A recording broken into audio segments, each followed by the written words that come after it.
digital.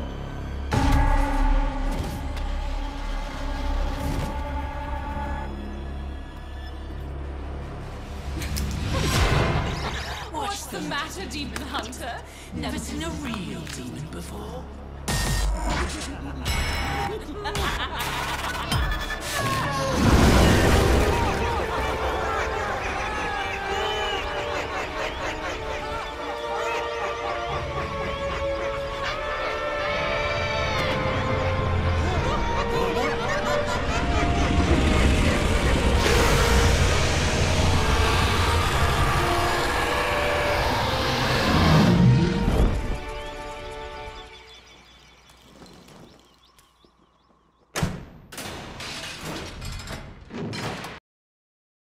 The name Asmodai is believed to derive from Avestan language Esmodiva, where Esma means wrath, and Diva signifies demon. While the Diva Esma is thus Zoroastrianism's demon of wrath and is also well attested as such, the compound Esmodiva is not attested in scripture. It is nonetheless likely that such a form did exist, and that the Book of Tobit's Asmodeus and the Talmud's Asmodai reflect it. In the Zoroastrian and Middle Persian demonology, there did exist the conjuncted form Kashm-Dev, where the word Dev was the same as Diva. The spellings Asmodi, also Asmodi, Asmodeus, and Asmodai have also been used. The name is alternatively spelled in the bastardized forms Hashmidai, Hasmde, also Hashmodai, Hasmodai, Kashmodai, Kasmodai, Hamadai, Hamade, also Kamadai, Shamdan, Samdan, and Shidonai, Sidonai. Some traditions have subsequently identified Shamdan as the father of Asmodeus. The Jewish Encyclopedia of 1906 rejects the otherwise accepted etymological relation between the Persian Ashmodiva and Judaism's Ashmodai, claiming that the particle diva could not have become dia and that Ashmodiva as such, a compound name, never appears in Persian sacred texts. Still, the encyclopedia proposes that the Asmodeus from the Apocrypha and the Testament of Solomon are not only related somewhat to Eshma but have similar behavior, appearance and roles, to conclude in another article under the entry Eshma, in the paragraph Influence of Persian Beliefs on Judaism, that Persian Zoroastrian beliefs could have heavily influenced Judaism's theology on the long term, bearing in mind that in some texts there are crucial conceptual differences while in others there seems to be a great deal of similarity, proposing a pattern of influence over folk beliefs that would extend further to the mythology itself. However, the Jewish Encyclopedia asserts that though Eshma does not occur in the Avesta in conjunction with Diva, it is probable that a fuller form, such as Asmodeus, has existed, since it is paralleled by the later Pahlavi form Kashm-Dev. Furthermore, it is stated that Asmodeus, Ashmidai, embodies an expression of the influence that the Persian religion or Persian popular beliefs have exercised on the Jewish traditions. In the Bible the full name Ashmidai is not found, but in 2 Kings 17:30, a certain Ashima appears as the false god for whom the Syrian Hamathites made an idol. Not only does this name better resemble that of the Persian Divu Eshma, but the name also greatly resembles the name Ashmidai in Hebrew. In the Book of Tobit, the Asmodeus of the Book of Tobit is hostile to Sarah, Regal's daughter, Tobit 6:13, and slays 7 successive husbands on their wedding nights, impeding the sexual consummation of the marriages. He is described as the worst of demons. When the young Tobias is about to marry her, Asmodeus proposes the same fate for him, but Tobias is enabled, through the counsels of his attendant angel Raphael, to render him innocuous. By placing a fish's heart and liver on red-hot cinders, Tobias produces a smoky vapor that causes the demon to flee to Egypt, where Raphael binds him, Tobit 8:2-3. According to some translations, Asmodeus is strangled. Perhaps Asmodeus punishes the suitors for their carnal desire, since Tobias prays to be free from such desire and is kept safe. Asmodeus is also described as an evil spirit in general. In the Talmud, the figure of Ashmidai in the Talmud is less malign in character than the Asmodeus of Tobit. In the former, he appears repeatedly in the light of a good-natured and humorous fellow. But besides that, There is one feature in which he parallels Asmodeus, inasmuch as his desires turn upon Bathsheba and later Solomon's wives. Another Talmudic legend has King Solomon tricking Asmodeus into collaborating in the construction of the Temple of Jerusalem. See, the story of King Solomon and Asmodeus. Another legend depicts Asmodeus throwing King Solomon over 400 leagues away from the capital by putting one wing on the ground and the other stretched skyward. He then changed places for some years with King Solomon. When King Solomon returned, Asmodeus fled from his wrath. Similar legends can be found in Islamic folklore. Their Asmodeus is called Sakhr, Arabic, the rock or the stony one, because in Islamic law, Solomon banished him into a rock, after he takes his kingdom back from him. There he counts as the king of the jinn. Another passage describes him as marrying Lilith, who became his queen. In the Testament of Solomon, a 1st 3rd century text, the king invokes Asmodeus to aid in the construction of the temple. The demon appears and predicts Solomon's kingdom will one day be divided. Testament of Solomon, verse 21-25.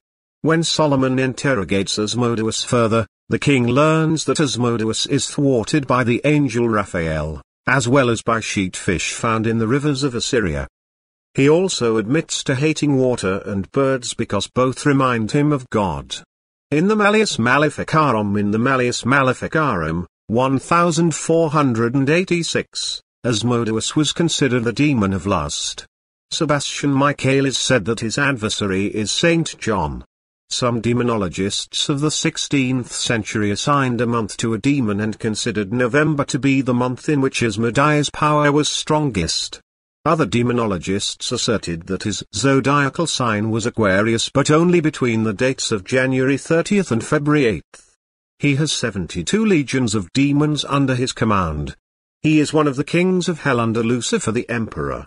He incites gambling, and is the overseer of all the gambling houses in the court of hell. Some Catholic theologians compared him with Abaddon. Yet other authors considered Asmodeus a prince of revenge.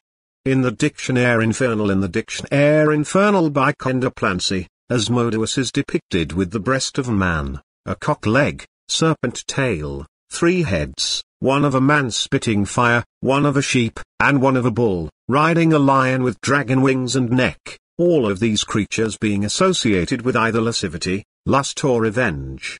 Citation needed. The Archbishop of Paris approved his portrait. In the Lesser Key of Solomon, Asmodeus appears as the King Asmodeus in the Ars Gesha, where he is said to have a seal in gold and is listed as number 32 according to respective rank.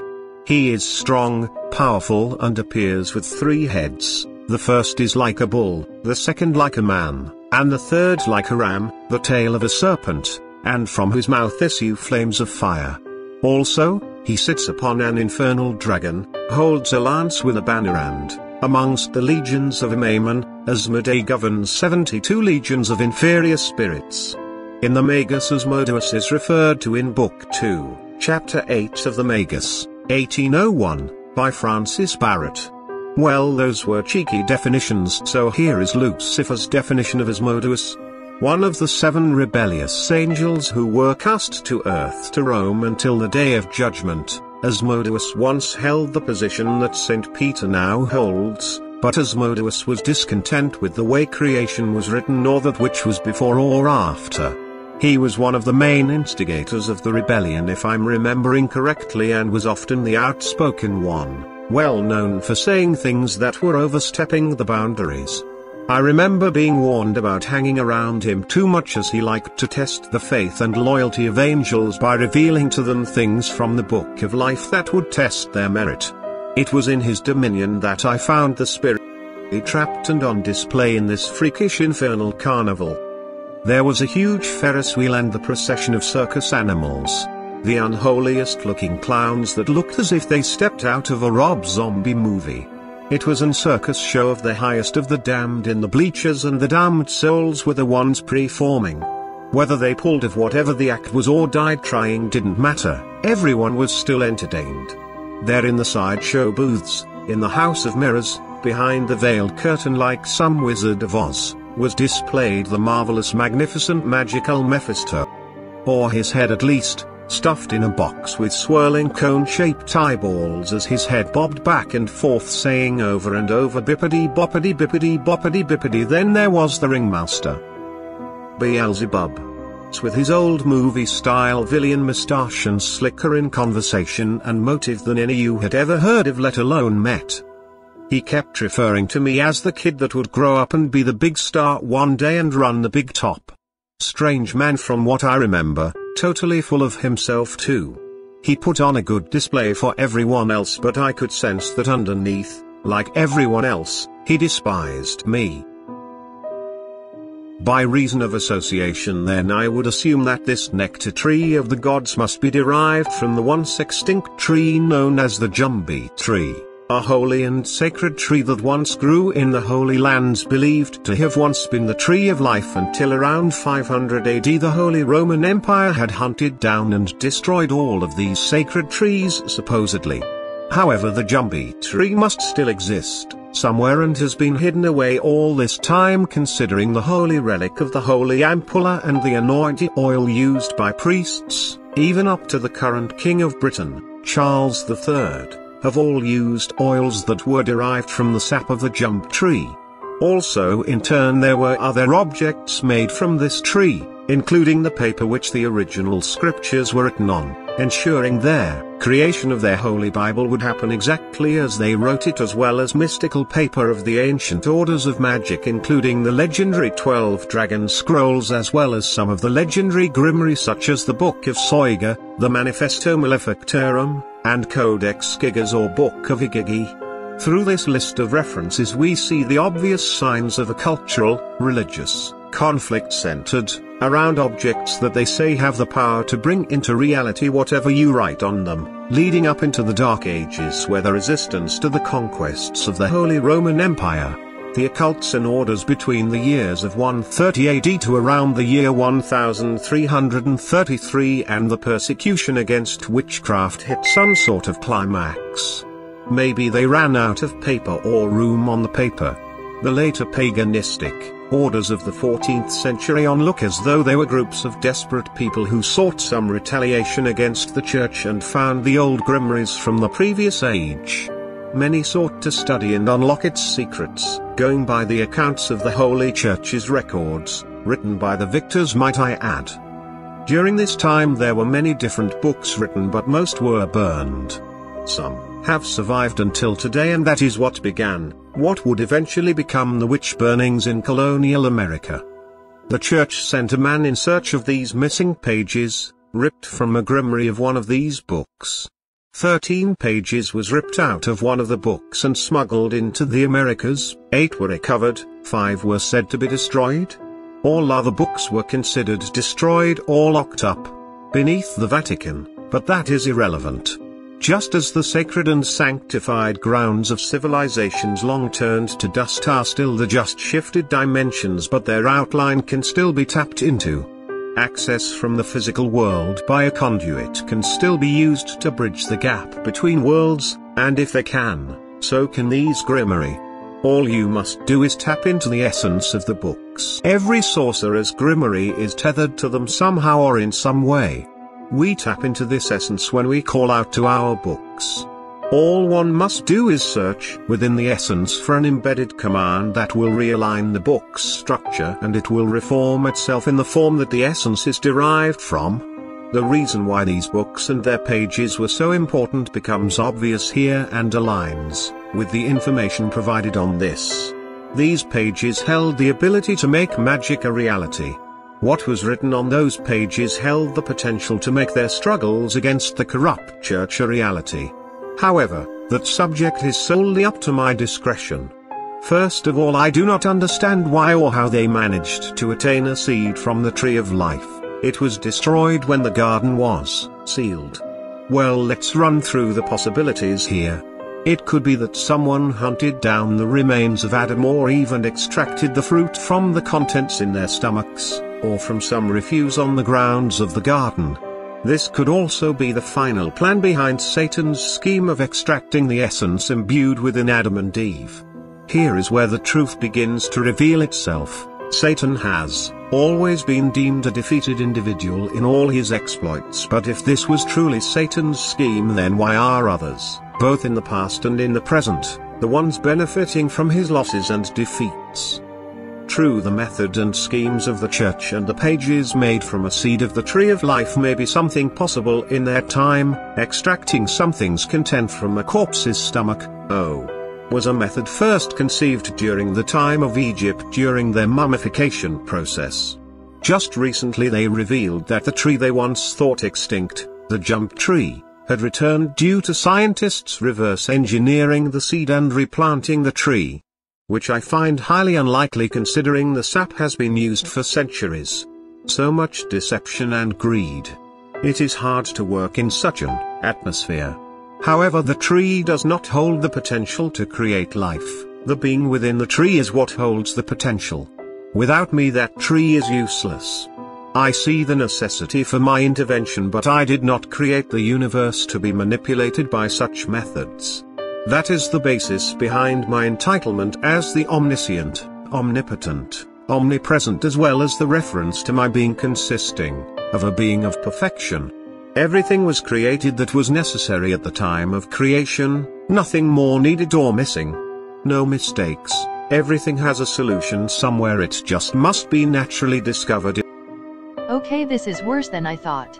Mankind was cast from the Garden of Eden, the tree of life shriveled into a patch of thorn bushes, and an angel was placed at the entrance to ensure no one entered. Across history there have been many who claim to have acquired this tree. The Dryads, and their civilization perished, torn apart, and their city was scattered across the earth as their homeland was buried beneath a sheet of ice. The Incans, the Mayans, the Aztecs, all of them also claim to have had this tree. Their civilizations were lost, and the Mayans nervously spoke of a curse that fell over their people. Hawaii also was said to have tried cultivating this tree. Their island was almost buried beneath a river of lava. Now they have seeded the plant in a program to repair the damage done from deforestation, as they hold the earth hostage, planting the tree in mass quantities, on top of the mouth of a supervolcano, Mount Toba. Tracking the source of its cause, I find the United Nations implemented this and swept it under their Sustainable Environmental Committee in an attempt to repair the damage done by deforestation. They say the jumbe tree grows 4 times as fast as most trees. If this is the tree of life, then it is an imitation, because the creative power behind the tree of life had nothing to do with the tree itself but the being working through the tree. However, as legends go, if this tree is planted on an intersecting ley line pattern of the Schumann resonance energy, then as a result, beneath it a mana pool will form. The filtration of the energy from the ley line and the increased growth effect it contributes causes the plant to draw large amounts of water, as it uses more water than most trees. This increased growth effect also displays its connection to the one who is working through the tree. As I had said, using my abilities to reach across time while in my coma caused my spiritual energy to evolve at accelerated rates, which caused a slight increase to my physical evolution. While my life force energy evolved billions of years while stretched across existence, extending to the time before creation, my physical body aged only about 5 years, mainly because I reversed the evolutionary effects in order to reattach my life force energy to my body when I woke up from my coma. This trait has apparently imprinted itself onto the tree of life, which, as I said, should have been destroyed to avoid what is happening here. Using this tree they can discover the truth behind the identity of the Creator and manipulate me, trying to work me to their will, but they should take a note here and learn something about me. I do not care about their existential threats when it comes to jeopardizing existence itself, and I will choose to let their entire civilization perish rather than choose to endanger the foundations of reality. It's common sense logic. Why help one culture or even one species or world when it would mean the destruction of the universe and them included ultimately?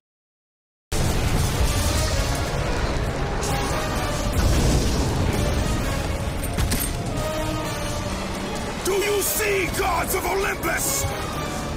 Do you need more proof than this?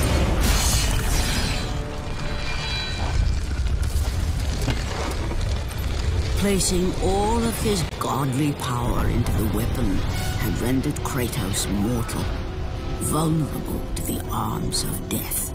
Bloodied and beaten, he knew that to have any hope of survival, He must retrieve the blade of Olympus.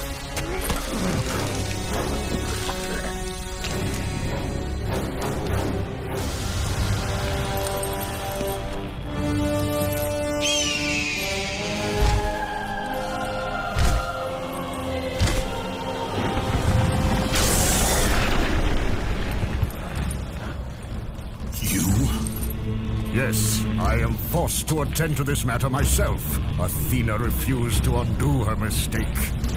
Imagine caring for a creature such as yourself. Why? Why would you betray me? It is you who would betray me. Am I to stand idly by while Olympus is threatened? Your hands are already stained by the blood of a god. I will not let Ares' fate be my own. The gods are petty and pathetic, and your rule is weak. I grow tired of this insolence. I am the king of Olympus. And it is my way that is the way of the gods. You must vow to forever serve me. I serve no one. Then you leave me no choice. Submit! I would rather die!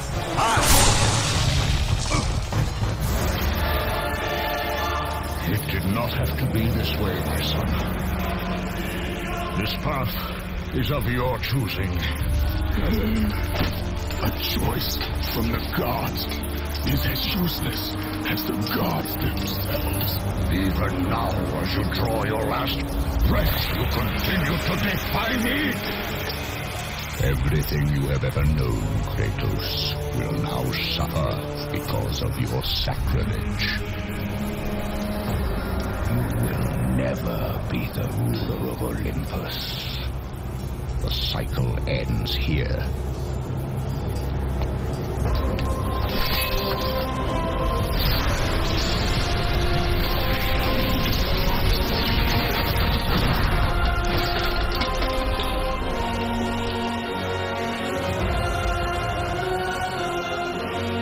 You will pay for this, Zeus. Be certain of that.